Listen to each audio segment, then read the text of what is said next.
Thank you for listening to Interview with DJ Nocturno. Please like, subscribe, and share if you're watching on my YouTube channel. My guest is indie artist from New Jersey, Rob Munk. How are you? Thank you I'm for well, joining thank me. you. Thank you Thanks for so much for joining me. having me. Always a pleasure to have you on the show. Um, wow, I know you got quite a history here. I wanted to go back in time a little bit because I know that you did. I mean, you've always been in the entertainment world, right? Hmm. You've Yeah. done music. Now I mean, I think you went back and forth with music, but I know you're also in the acting world, which is another out, another it's part of the entertainment world. It's different from music. How did you like that? Did you like that better than being in the music? I know you did acting. I prefer music, I think, to acting. I think music, you have a lot Oh, more control. yeah, oh, Uh, yeah, yeah. That's true. like acting is, it's great when you're doing it for the few minutes they're rolling camera, but there's a lot of sitting around and waiting and That's very true. They have that here too. We have yeah, some films coming here, Hawaii Five-O and all those other, films that are filmed here. And yeah, that long waiting time. I totally understand. Now, let's go back in time. I know that you were raised by a single mom, right? yeah. You and your brothers. How many brothers do you have? I have two brothers. Then my mom got remarried. I have two stepbrothers and a half brother from my dad's Oh, second marriage. A so lot of boys. so it looks like she was very supportive of your acting career. Yeah, she was. Yeah. I think in the beginning that was kind of how we paid for things. Oh, Me and my two brothers, we did a lot of commercials and stuff, and that was how we paid um, for like camp and stuff during the summer, and it sort of helped out, in the beginning before my mom was remarried. Yeah, so when you say acting, was that when you were just a little boy? When did you start doing acting? yeah. I started when I was like three, I think. Wow, how did you get into that? I think my dad may have met somebody. We met this old school manager named Dolores Reed, and she would send my brothers and I out on auditions. And the Oh, first commercial I think we might have done together was for a hamburger chain, and I threw up on the set. oh It my was God. like, they yell action, you take a bite of a burger and a drink of a soda and some fries. And we did that over and over, and I threw up. It was before I learned that you're supposed to like spit it out when they start the camera. Oh, so you were like a little boy at the time. So your brothers were they older than you or younger than you? Yeah, they were older. Yeah. Oh, Yeah. okay. Yeah. I was a little kid. Yeah, I still remember those. So it must have been way back when. I still remember those commercials. Some of those commercials are like legendary. Yeah. Yeah. We did a lot of like kind of, iconic commercials. My brother, I don't know if you remember the big wheel. If you're old enough to remember the big wheel, my brother was Yeah, on the yeah, yeah, box. yeah. He was on the box of the big wheel, and it was like, my other brother was in the honeycomb hideout and did all those like honeycomb commercials. So Yeah, I used to have one of those big wheels. I remember the yeah, toys back then were even better than they are now. yeah, I mean, it's just my opinion, but and the dolls were even scarier back then than they are now. And uh, and yeah. and nobody's. American Girl, American Girl's not a very scary doll. Oh, did you do commercials with dolls too? No, I never did dolls. Oh, No. so it looks like your mom was really supportive of your career. And then when did you go into the music world? Was that in between? Um, in high school, I was in a band. Uh, I was in a band. It was primarily like a Grateful Dead cover band, and at the time, I hated the Grateful Dead, so I would just come on and sing the songs that weren't the Grateful Dead songs, and then I would go off to the side of the stage. So I would sing like, like Wild Thing, and Uh-huh. we did like a Buzzcocks cover, uh, and we do like I would just sing half the songs, and it started in high school, and then in college I taught myself guitar. Um, and yeah, so it started then like around 14, 15. So you kind of like went from acting and then you did some music and then did you go back and forth? I went back to acting, so I did music like through my mid 20s, and then I was down in Chapel Hill. I was in Boston for a while playing music, and then I was back in Chapel Hill. I was Hmm. down in Chapel Hill, North Carolina, playing music. And then I came back to New York City, which is sort of where I'm from. And I started back into acting at that point. I was still had kept my union membership, my SAG membership. So, and I had at that point, um, I had friends who were becoming like directors and who were casting me in commercials. They were doing a lot of music videos and they would cast me in commercials and stuff. So I started back up then, like sort of late 90s, mid to late 90s. And currently you're still doing that. I mean, somebody called you, you still go back and you're still going back and forth and all that, right? Not too much. Like I haven't like I started I started a blog about acting. I really tried at some point. I went out to pilot season in LA and tried to like get onto a series. Mm-hmm. And I started a blog back when blogs were the thing, Mm-hmm. called Loser Actor. And it was like writing about all these humiliating auditions. And an ad agency actually saw that and gave me a job as a writer. So I've been a copywriter for a long time. Oh, Um, and acting, it was just hard to balance like those auditions and everything just time wise. So I'm pretty much focused on like the music right now. and music. Acting, I may go back to it. I sort of look at that as like something I might do, one day when I retire or something. I don't know. But it's not, I don't care about it as much, as deeply as Well, music. you were cast as the young Woody Allen, right? I was, yeah. My brother had, Oh, that's great. my That's brother was in Annie Hall, and Annie Hall won, Academy Award Best Picture of the Year. And then I was cast in Stardust Memories, Boy which is Sandy, right? Boy Sandy. Yeah. Yeah, Yeah. okay. I'm trying to remember the pitch. I'm trying to remember like what that was a while ago. Yeah. Yeah. Huh? Sure. It was. Yeah. Yeah. It was about, yeah, I don't know. Great. It was about his transition from doing comedies to doing more serious films. It's like a movie within a movie. It was pretty heady. Wow. So what made you want to go into music? I mean, was it a transition or you just said one day did something inspire you and moved you and say, "Hey, what about doing this?" And how did you meet now I know you have your album is called Phase Out.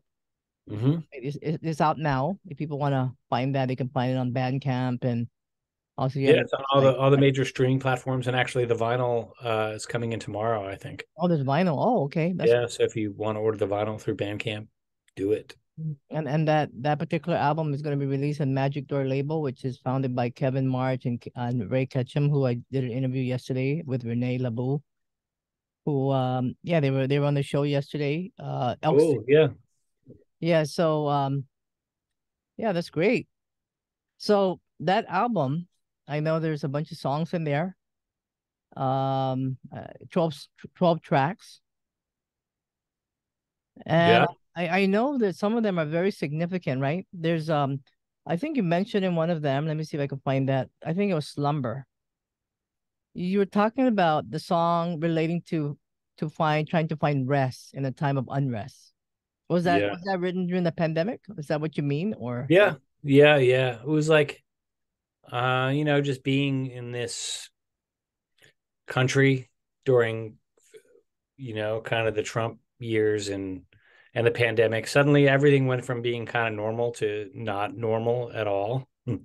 And so trying to find like a little bit of peace and keep your head together when things yeah. were feeling really off. Yeah, I'm trying to find like the simpler life or something like that. Yeah, yeah, going back to sort of a simpler time when you didn't really have to have those kind of existential fears about the world ending tomorrow. Oh, wow. Yeah, so this album came out. Are a lot of the songs personal in you wrote these, right? All of them. Yeah. Um, yeah, they're all pretty personal. There aren't many that are like I think I can write stuff that, the previous project was more kind of performative and just sort of jokey and just kind of like, but all this stuff was pretty personal. Some stuff you just kind of, in the writing process, you'll kind of just make up words and Mm-hmm. then you can't replace them because they're so perfect, like how the syllables fit. Yeah. And so like Ghost of San Francisco is kind of an example of that. I don't really know. I'm not sure what that one is about. If I talk about one that wasn't personal, that sort of it was Oh, more like just kind of writing stories. I started thinking about San Francisco and about the gentrification of San Francisco and about like what it used to mean, you know, like it used to be such a cool kind of hippie rock and roll town, and it became something completely different. So, So but like did started you as used to live nonsense. there? You used to live in San Francisco? No, no. But one of the producers on the project is named Chuck Johnson. Uh-huh. Um, I don't know if you're familiar with his work. He's like an amazing composer, Yeah. and he does a lot of stuff with like pedal steel. Um, anyway, he lives in San Francisco, and I've just always been kind of fascinated by that city. I went there. There's too many hills. Yeah. You Yeah, I know, mean, San Francisco is not the same like it used to be. Many. I go there all the time, and I remember back in the 80s, it was very different. In the 70s, it was very different. I was really yeah. young in the 70s, but it was really, really different. And it definitely was a hippie town, um, with Haight and Ashbury and all those other places. It's just not the same anymore, right? A little different. They've had some cool bands like throughout the years, though. Oh yeah, yeah. The bands are definitely, and the music will always be rocking over there in San Francisco. That's for sure. Yeah. So your specialty is more like like kind of like your like this the shit you're most into would be like late 80s like new wave stuff. Like what I'm just curious where our influences kind of intersect. I love post punk and that area, that just late 70s. But I like everything. I like disco too. I do too. I like classic R&B. I like wow, I like back in the 70s there was Casey Kasem and Dr. Demento. Yeah, I remember all of that. Casey Kasem, they still run that on Sirius XM. They still Yeah, run yeah. it. I do. I I listen to it. Yeah, I listen to it play too it. with my kids every They play it here. It brings back so many memories. I mean, that was actually one of radio was just amazing back in those days. It's so different. Yeah, and back then they were mainstream, right? yeah. They were mainstream Yeah. back then. You play them now, they're not really mainstream anymore, but they were great. I mean, he brought back, I mean, just the way he animated, he talked about the music, hmm those songs that came out, and he would do dedications. You remember that? Yeah, long distance He would, dedications. yeah, I still remember like some songs like Anne Murray did the song, Anne Murray, that rock a country singer. Yeah. Yeah, I yeah, needed you. I needed you was one of her yeah. songs. You needed me. You You needed me. needed me. Yeah, yeah. And then I remember that particular line that he said. He goes, "This song is going out to Sherry from your boyfriend Johnny." I still remember. I would like to look to find out when that was recorded, if I could, because I that was something I really remember. See, I remember like here, stuff here and there. But Did you ever hear him going off? Like it's like some, I guess it's just like a tape of him when he was doing a long distance dedication, one of those long distance dedications to a dog that had died, and he got really yeah, upset. yeah, I think so. Yeah, I know he did What the fuck everything. is he got really bad? Like I think it's on YouTube. Oh yeah, I remember He that. gets really mad. Oh yeah, maybe those things are on YouTube, right? Yeah, Yeah, maybe. Yeah. but I sadly he passed away, and wow, that was just good times. I'm glad they do replays of that Yeah. because they really I are. love all that stuff. Yeah, because he really put emotion to the just to the storyline, so you kind of remember these things and this music and how they came out. He would talk about it and just stuff, and the album where it came out. It's just great. I mean, it's like a radio DJ, right? That's what you do. Yeah, yeah. He was the real deal. And back then there wasn't like, I think that with streaming and everything, there's just so many different options. Um, the market's so saturated. But back when he was like the only game in town, if you Yeah. wanted to know what the new songs were, you had to Oh tune in. yeah, he was the one, and I don't know if you remember Dr. Demento. He came in, Yeah, I think after, sure. but I Yeah. remember Dally Girl hmm was one of the songs he featured in his show because it was a little bit more like a little bit trippy kind of Yeah. musical thing. And I remember John Valley Girl, with Frank Zappa. That was really like that song came out. Oh, gag me with a spoon. Yeah. So Fish heads, yeah.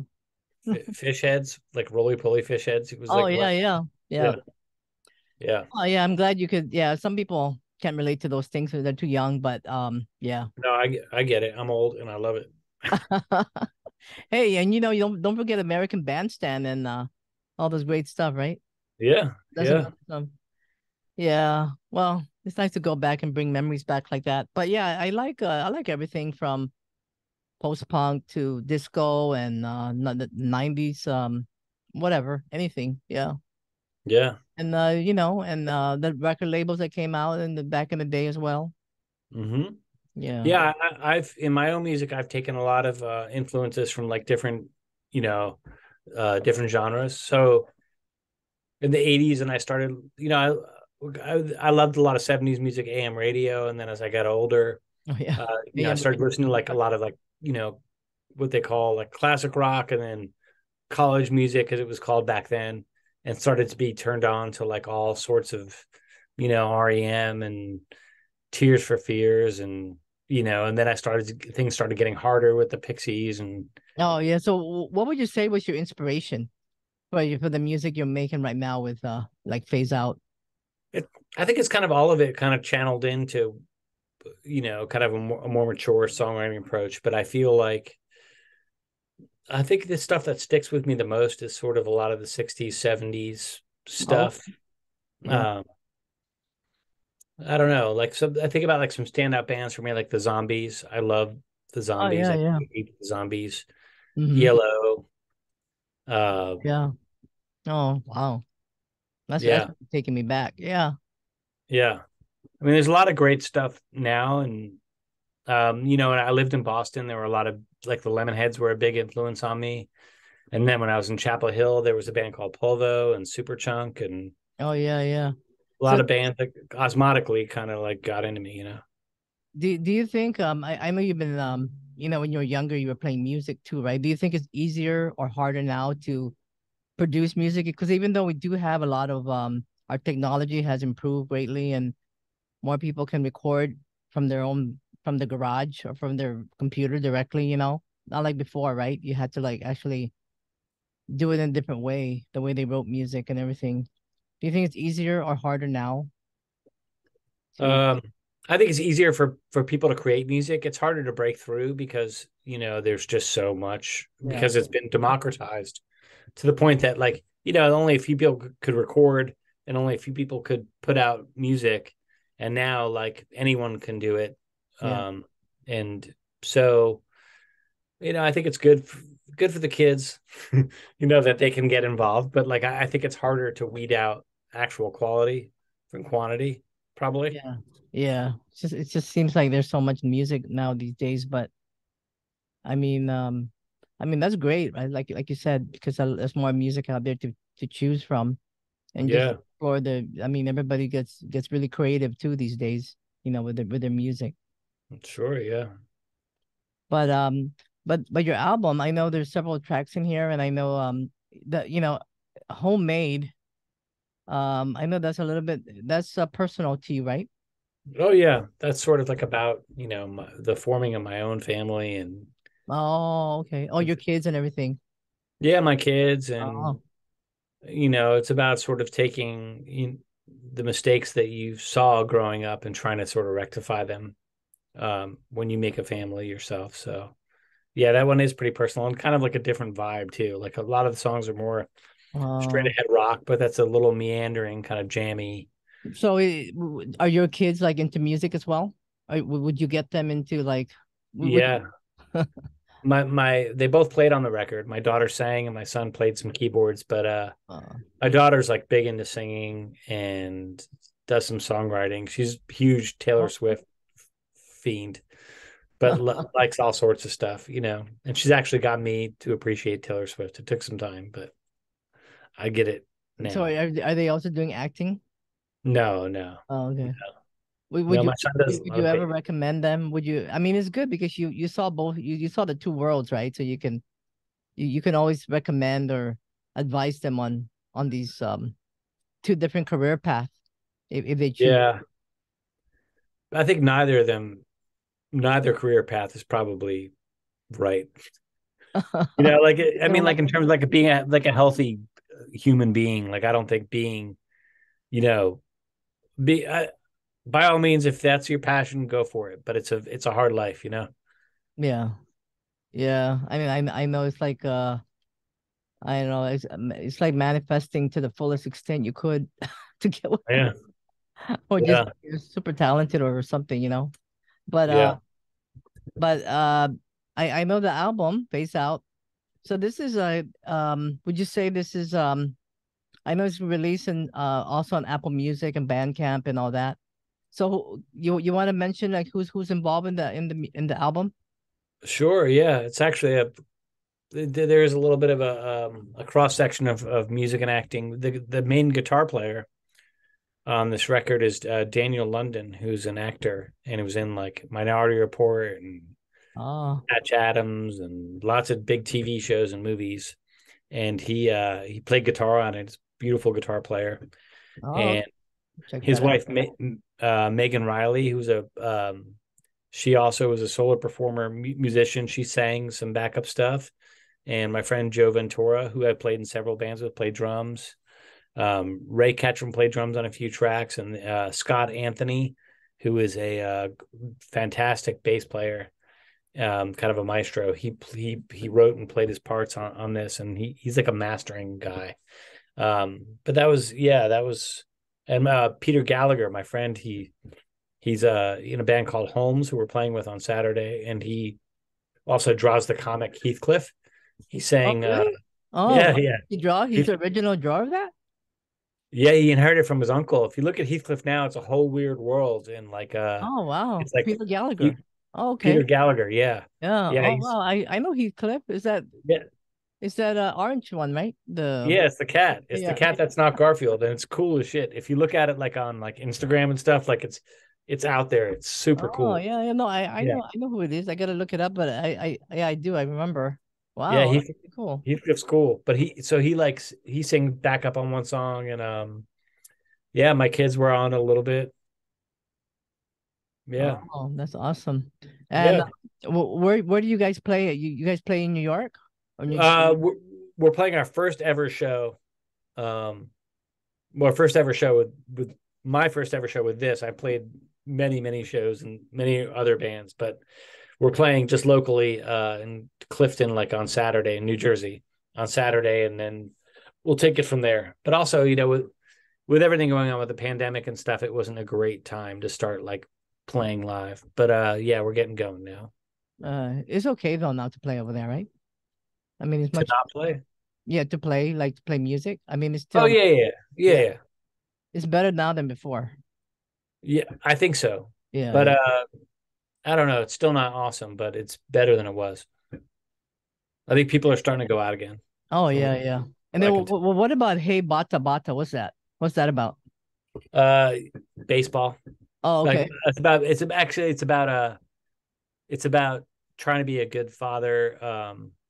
So in baseball, which I don't know if you're a fan of, but a lot of times to distract the pitcher, they say, "Hey, bada bada," or to Oh, distract the okay. batter, Oh, okay. "Hey, Okay. bada bada, hey, bada bada bada." They just Okay. sort of like bada bada That's how. swing.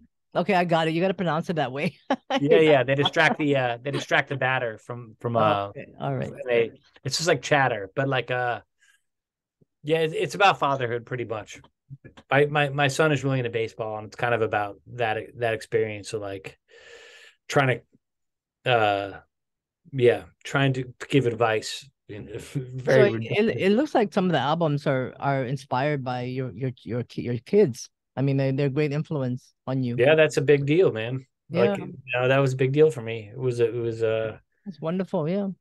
yeah, made me rethink a lot of things, and uh I think it was the most, I've done a lot of projects, as you know, but Yeah. I think having kids is probably the most interesting of all of them. And I think, you got them involved, which is good. yeah, it was cool. I wanted them to be a part of it and like, Yeah. sort of memorialize this time, and like, also to see like for them to see what it's like to create something and to be a part of something that then like lives, the fact that these songs are actual, they're materialized and something that they're a part of, and they can see what it's like to make something. Well, I mean, that's great because, some artists they disregard their kids, like, like that song by Cat Stevens, Father and Son. The father was completely removed from this, didn't have time for his son. Remember that song? Yeah. Yeah, yeah. No, So, I never looked at being a parent that way. I always thought that and not because I don't think I'm better than anybody. I just think that I was interested. Mm-hmm. Maybe some people just have kids and don't want to deal with it. Yeah, but you got your kids involved, which is wonderful.